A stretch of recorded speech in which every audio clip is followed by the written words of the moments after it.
absorbent. It's twice as absorbent as cotton. It can hold about 27 times its basically its mass in water. So if you were to put some dry sphagnum in the water, then to squeeze it out, you'd be really surprised at how much water that you soaked up.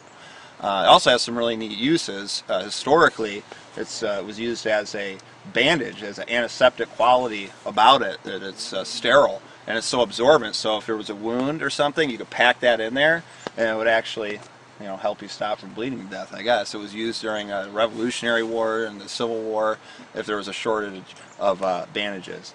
Now it basically grows from the top out, so if you pull a strand of the sphagnum out, you can pull some really long strands of the moss out, and you can just see basically how old that is and how long it's been growing here. Yeah. Did you have a question, Garnett? Oh, okay.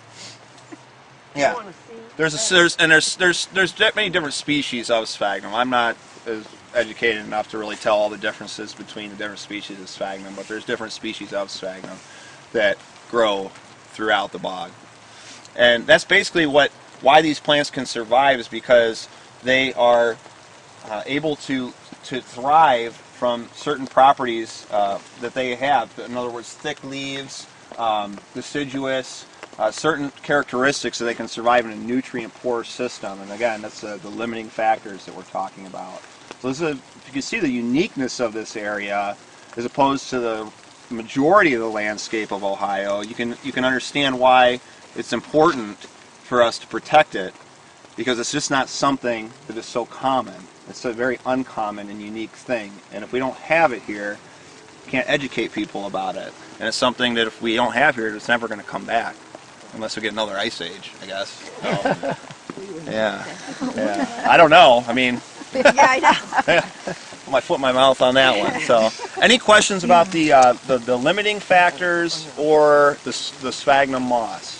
What exactly is made of the white one? Sure. What do you think that one looks like? Do you know your trees? Birch. Birch. It is a birch. You're right. It's the birch family, and that's a gray birch.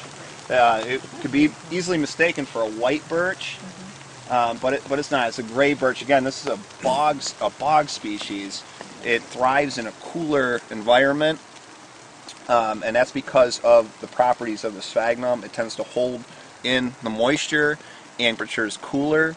So this is a microclimate, and if you were to walk out of the bog, if we were to go back up that little ridge, you're not going to see them. So they only grow here. And I think it's just really neat that there's no, the transition from bog to woods is so stark. It's really not blended together. It just happens. So, real unique area.